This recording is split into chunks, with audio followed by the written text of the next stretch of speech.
គន្លឹះចាត់ចែងលុយកាក់ឆ្លាតវៃទាំង8ដែលអ្នកនរគ្នាគួរតែដឹង Part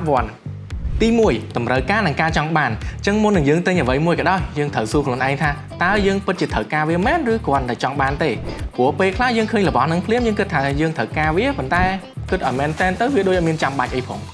ទី2ចាប់ផ្ដើមនៅទម្លាប់សន្សំប្រាក់បើគណនីសន្សំប្រាក់ហើយសន្សំចាប់ពី10ទៅ20%នៃប្រាក់ចំណូលអ្នកនរគ្នាអញ្ចឹងបើអ្នកនរគ្នាចេះសន្សំតាំងពីក្មេងអ្នកនរគ្នានឹងយល់ហើយស្គាល់ពីលុយកាក់កាន់តែច្បាស់3រៀនយល់ដឹងអំពីការប្រាក់ឬ interest rate ការប្រាក់មានច្រើនប្រភេទហើយមួយក្នុងចំណោមហ្នឹងគឺការប្រាក់បន្តបន្ទាប់ឬយើងហៅថា compound interest